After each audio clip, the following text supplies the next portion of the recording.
Entonces el carcelero los sacó y les dijo: Señores, ¿qué debo hacer para ser salvo? Ellos le dijeron: Cree en el Señor Jesucristo y serás salvo tú y toda tu casa. Y le hablaron la palabra del Señor a él y a todos los que estaban en su casa. Este es el pastor Alan Rodríguez de la iglesia Fuente de Vida en Ciudad Colón, San José, Costa Rica. Esperamos que seas bendecido por esta palabra.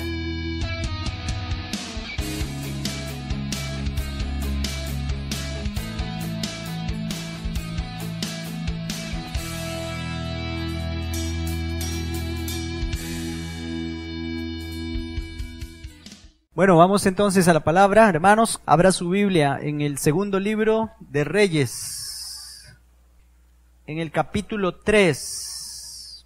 Vamos a ver una historia aquí. Esto sucede en tiempos de Eliseo, el profeta, y de Josafat, que fue un buen rey, entre comillas, aunque tuvo sus fallas, tuvo sus problemitas ahí, Josafat. Capítulo 3, segundo de Reyes. Vamos a leer a partir del versículo 4. Y quizás ahí cuando vamos leyendo yo le voy a ir explicando algunas cosas porque tal vez usted algún día leyó este pasaje pero ya no se acuerda. ¿Está bien? Capítulo 3, versículo 4, segundo de Reyes, dice: Mesa, rey de Moab, era propietario de ganados y pagaba al rey de Israel 100,000 corderos y 100,000 carneros con su lana. O sea, este Mesa, que era de los moabitas, rey de los moabitas, estaba sometido al rey de Israel y le pagaba esto de tributos. Pero cuando Acab murió, el rey de Moab se rebeló contra el rey de Israel. Acab había sido un rey anterior a este rey que va a empezar a hablar aquí, que se llama Joram. Entonces se rebeló contra el rey de Israel. O sea, ya no quiso pagarle, se rebeló contra él. Versículo 6 dice: Salió entonces de Samaria el rey Joram. El rey Joram es el rey de Israel y pasó revista a todo Israel. Estamos hablando del reino del norte. Fue y envió a decir a Josafat, rey de Judá. O sea, Josafat es el rey de Judá, el reino del sur. El rey de Moab se ha rebelado contra mí. ¿Quieres venir conmigo a la guerra contra Moab? O sea, apóyeme. Yo quiero ir a guerrear contra aquel que no se quiere someter a mí. Necesito que usted me apoye. El rey de Judá, o sea, Josafat, respondió: Iré, porque yo soy como tú, mi pueblo como tu pueblo, mis caballos como los tuyos. Y añadió: ¿por qué camino iremos? Joram respondió: por el camino del desierto de Edom. Salieron pues el rey de Israel, el rey de Judá y el rey de Edom. Aquí se les unió otro nuevo que se llama el rey de Edom.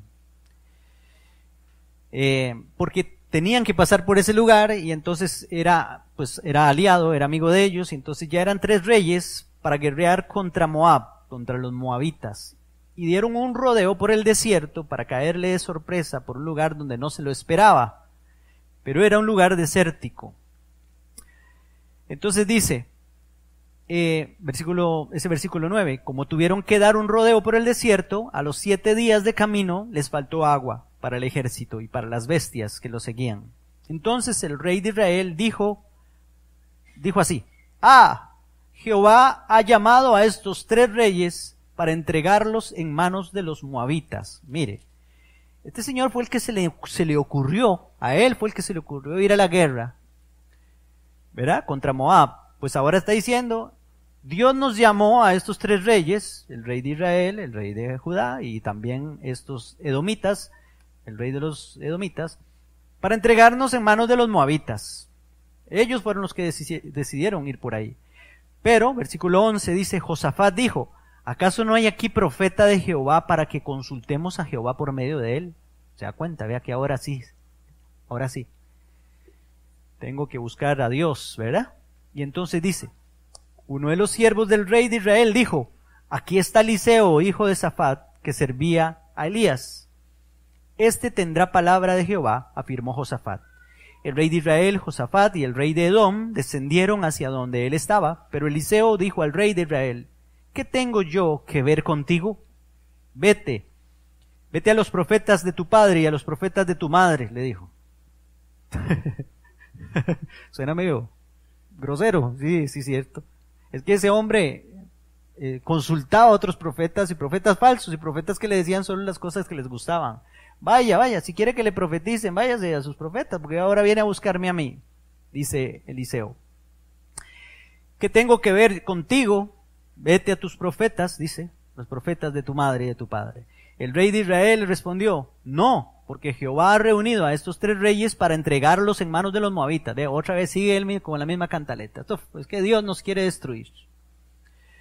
Eliseo dijo: vive Jehová de los ejércitos, en cuya presencia estoy, que si no sintieras respeto por Josafat, rey de Judá, no te miraría a ti ni te vería. O sea, lo voy a hacer por que es el rey Josafat, que él sí respeta a Dios. Entonces dice Eliseo: pero ahora traedme un músico.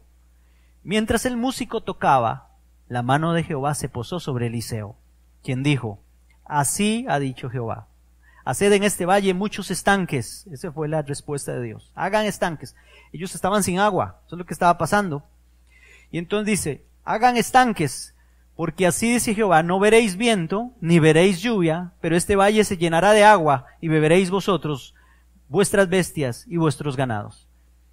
Y como esto es poca cosa a los ojos de Jehová, él entregará también a los moabitas en vuestras manos. Destruiréis toda la ciudad fortificada y toda villa hermosa, talaréis todo árbol bueno, cegaréis todas las fuentes de aguas y destruiréis con piedras toda tierra fértil. Aconteció pues que a la mañana, cuando se ofrece el sacrificio de parte de Edom, vinieron las aguas y la tierra se inundó. Tuvieron una victoria después de eso. La crisis. Cuando uno dice la crisis o menciona la palabra crisis, muchos hasta tiemblan, ¿verdad? Porque nadie quiere estar en crisis. Solo escuchar esa palabra se nos para el pelo. Crisis es de esas palabras que nos prenden el bombillo que dice peligro, peligro, ¿verdad? Cuando se habla de crisis en un país, crisis en una familia, crisis en un pueblo, no sé, en la sociedad. Nadie quiere estar en crisis, nadie busca la crisis tampoco, no hay nadie que diga: ay, yo quiero entrar en crisis porque qué bonito, ¿verdad? Nadie dice eso. Rechazamos la crisis. La palabra crisis viene del vocablo griego que se escribe crino, que quiere decir juicio. Eso quiere decir, esa es la connotación que tiene, juicio. Por tanto, cuando estamos en crisis, estamos siendo como juzgados, estamos siendo enjuiciados, examinados. Estamos bajo examen cuando usted está en crisis, cuando un país está en crisis, está siendo examinado para ver cómo reacciona, para ver cómo está su corazón también. Y a veces nos pasa eso delante de Dios. Este pasaje nos habla de cómo podemos reaccionar en medio de la crisis. ¿Qué cosas se hacen en medio de la crisis? Primero, debemos aceptar que la crisis o que las crisis son parte de la vida. Son parte de la vida. Es natural, es normal. Son herramientas en las manos de Dios para moldear nuestro carácter, para moldear nuestra manera de pensar, nuestra manera de ser, nuestra manera de actuar. Dios usa las crisis para eso. Dependiendo de nuestra reacción en medio de la crisis, o terminamos más fuertes y dependientes solo de Dios, o terminamos más débiles, valiéndonos solo de nosotros mismos. Abraham tuvo sus crisis. Si ustedes estudian la vida de Abraham, no fue del todo bonita. Hubo crisis de hambre, hubo crisis difíciles, se puso difícil con Lot, se le puso dificilísimo, tanto que tuvieron que separarse. Hubo una crisis en la casa cuando nació Ismael, y empezaron unos pleitos ahí en la casa, por situaciones familiares, hubo crisis. Si revisamos otros como tal vez David, experto en crisis, desde niño, ya vivía crisis en su propia familia, sus hermanos no lo querían mucho.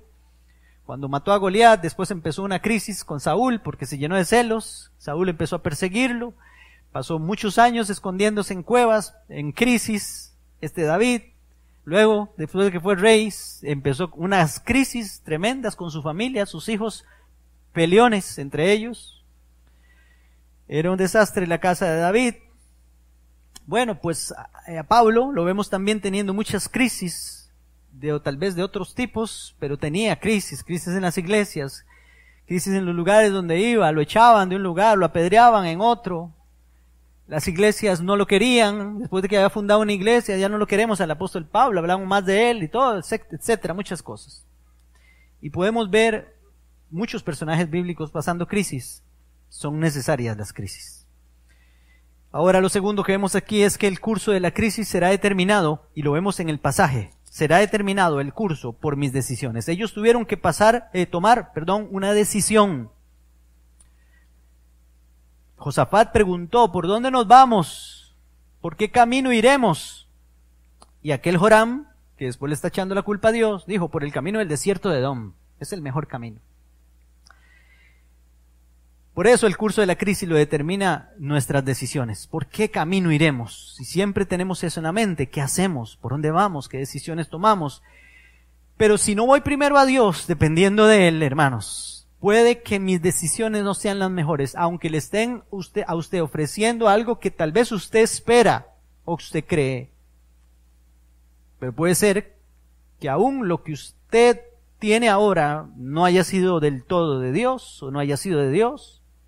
Por eso es que primero hay que ir a Dios. Dice que nos deleitemos en el Señor, nos metamos con Él y Él va a enderezar nuestras veredas, Él va a enderezar nuestro camino. Si le damos espacio a Él, Él nos va llevando por donde Él quiere. Así nos lleva como iglesia también. Por eso hay que estar reposados. Dios nos lleva por buen camino. Entonces tenemos que depender de Él, que nuestras decisiones sean dependiendo de Él nada más para que sean las mejores decisiones. Ellos consultaron a Dios, pero después de estar en problemas, no antes. Y esa es la tendencia del ser humano, después de que nos metemos en los problemas, ya estamos metidos en problemas. Entonces es que buscamos a Dios. Eso pasó con ellos aquí, ustedes lo vieron. También, toda crisis, hermanos, y aquí se empieza a poner bonito, toda crisis revela el estado de nuestro corazón. ¿Cómo reacciona usted en medio de las crisis? En esta historia se ve cómo reaccionaron ellos en medio de la crisis. Habían 3 reyes, Josafat, Joram y el rey también de los edomitas. De los edomitas que se unió con él, se unieron con ellos. Y entonces vemos aquí a tres reacciones diferentes en medio de esta historia. Primero hay un grupo que lo podemos meter aquí y lo podemos llamar el grupo reflejado en este hombre Joram. ¿Cómo respondió Joram? Son aquellos que no asumen su responsabilidad. Dijeron, Dios nos trajo por aquí. Qué bonito echarle la culpa a Dios de todo. ¿Verdad? Qué lindo. Ese es como el síndrome de Adán y de Eva, ¿se acuerdan? Adán y Eva se echaban la culpa. Adán dijo, la mujer que me diste, le dijo a Dios, le echó la culpa a la mujer y le dijo, que me diste, tú tienes la culpa por darme esa mujer también. Cuando le pregunta a Dios a Eva, Eva dice, es que fue la serpiente, ¿verdad? Fue la serpiente. Entonces aquí vemos lo mismo, se le está echando la culpa a Dios. Joram no respetaba a Dios. Dios nos trajo para aquí, para destruirnos. O le echamos la culpa a Dios, o le echamos la culpa a otros. ¿Qué hace usted en medio de la crisis? Lo primero que hace usted es empezar a echarle la culpa a su esposa, empezar a echarle la culpa a su esposo. ¿A quién le echa la culpa a usted? Pero nadie quiere llevar la responsabilidad. Ninguno queremos asumir responsabilidades. ¿Quién le dijo a ese que fuera a la guerra? No, a él sí le ocurrió. ¿Quién le dijo que se fueran por ese camino? No, a él sí le ocurrió. Y lo más bonito, entonces, es echarle la culpa a Dios. Mire, a Dios se le echa la culpa más que al diablo. Sufre más Dios que Satanás por las culpas de todo en la vida. Pregúntele a alguien por qué no cree en Dios. Entonces es que si Dios existiera no habría hambre. Si Dios existiera los niños no se morirían. Si Dios existiera no habrían catástrofes. Si Dios existiera, como diciendo, Dios es culpable de todas esas cosas en la vida. Pues así está este hombre. Son los de ese grupo reflejado en Joram. Hay otro grupo aquí reflejado en el rey de Edom. Se quedó calladito. No dijo nada. Esos son los indecisos. Esos ni una ni otra. Eso es muy peligroso también. Porque esos dicen, no, que otros decidan por mí, yo me voy por donde me digan. No tienen decisión propia.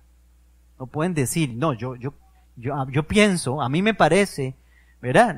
No dan su opinión. Yo hago lo que me digan. Su frase favorita es, no, decida usted y yo lo sigo.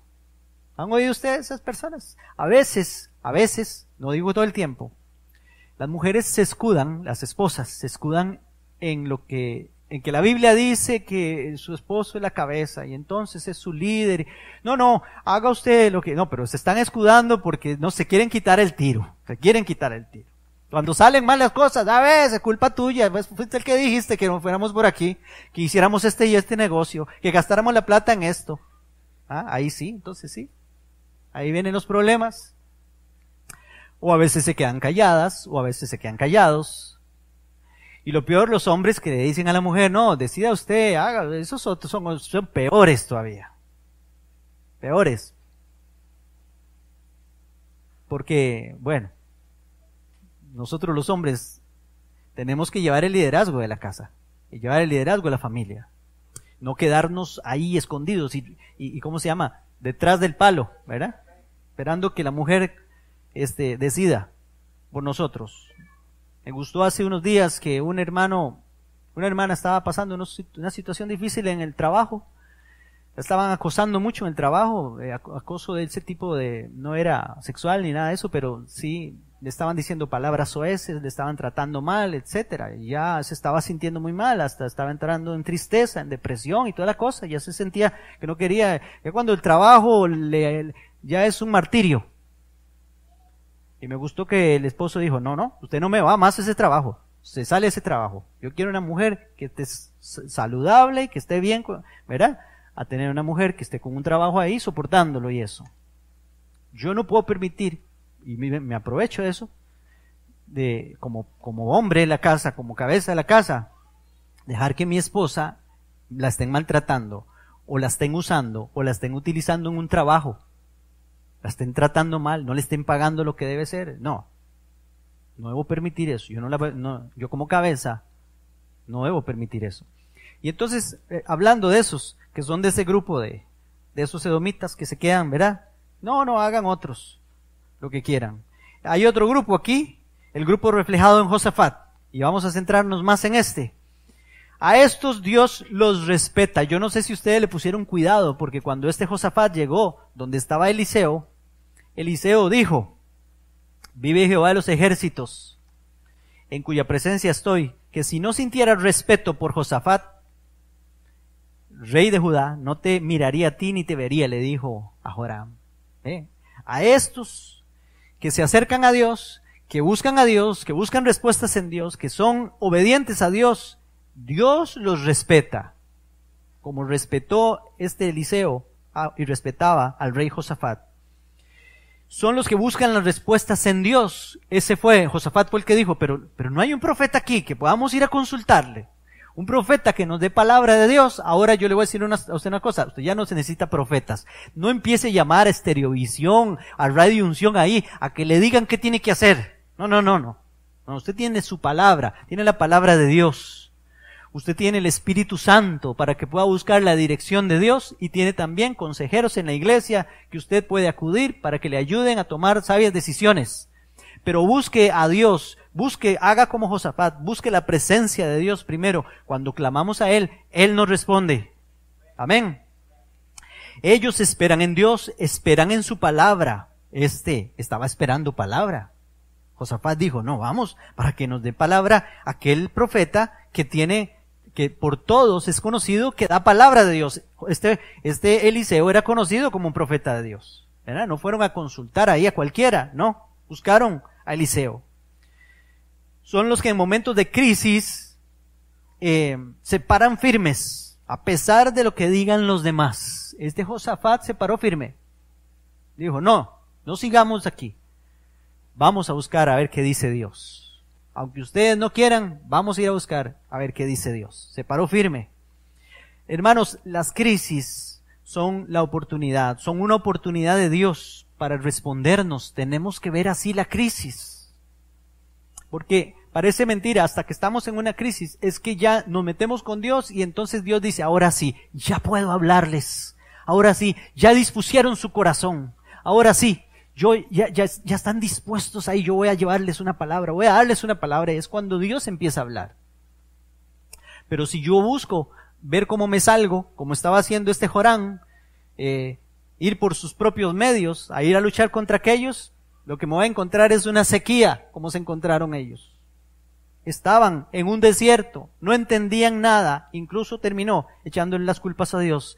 Esta es una oportunidad para entrar en comunión con Dios, no en rebelión con Dios. Cuando alguien esté en crisis, no entre en rebelión, no es para rebelarse, no es para enojarse con Dios, no es para ponernos rebeldes. Las crisis son una oportunidad para que Dios nos responda. Pero también las crisis son una puerta para ver la gloria de Dios. Y ya con esto voy terminando. ¿Por qué una puerta para ver la gloria de Dios? Porque a veces hasta que viene una crisis, y entonces tenemos que buscar la palabra de Dios, buscar la respuesta de Dios, buscar en oración, de rodillas a Dios. Entonces es cuando hasta ahí podemos entender que Dios hace milagros y hace maravillas, como lo vieron ellos. Para ver la gloria de Dios en su máximo esplendor, siempre debemos ver la crisis como una oportunidad para ver eso, para que Dios se glorifique. ¡Qué lindo! Algo nuevo voy a aprender, algo nuevo voy a ver. Cuando venga una crisis en su vida, por una u otra razón, no diga, uy. ¿Verdad? No, diga, Señor, ¿qué me querés enseñar con esto? ¿Qué tengo que aprender con esto? Yo quiero ver la gloria de Dios en esto. Yo voy a ver a Dios glorificándose en esto. Empiece de una vez. Y mire, se los digo desde ahora, porque crisis hay todo el tiempo.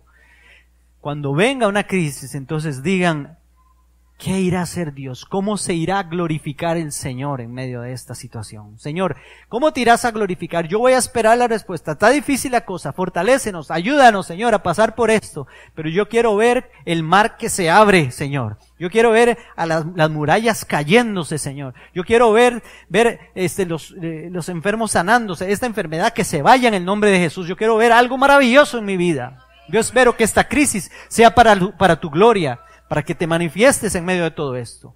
Porque en medio de la crisis yo debo preparar también el corazón. Tengo que preparar el corazón y ser obediente a Dios. ¿Por qué? Porque mire lo que les dice Dios por medio del profeta.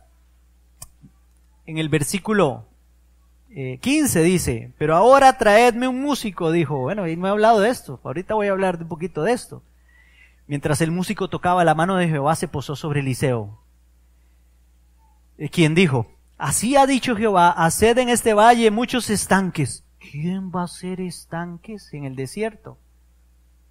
Díganme ustedes. ¿Ah? Están en un desierto, están en una sequía, no hay lluvia, no hay nada. Tienen no sé cuántos días de andar ahí. Pero entonces, en medio de la crisis, yo debo preparar el corazón, incluso para cosas a veces que no tienen mucho sentido, o para esperar que Dios me diga cosas que no me calzan muy bien. Entonces yo tengo que ponerme obediente a Dios, porque Dios, hasta que no hagamos los estanques, no los va a poder llenar. Hasta que no hagamos los estanques, no los va a poder llenar. Eso fue lo que hicieron ellos. Dios llena lo que hemos preparado. Hagan estanques, dice Dios. Entonces ellos vieron el milagro de parte de Dios. Dice la palabra en el versículo 20 que aconteció pues que a la mañana cuando se ofrece el sacrificio de la parte de Edom, vinieron las aguas y la tierra se inundó. No dice exactamente cómo vinieron las aguas. Es muy probable que se haya venido un aguacero. Es muy probable que se haya venido un gran aguacero. Pero si no, Dios tiene poder para llenar estanques como sea.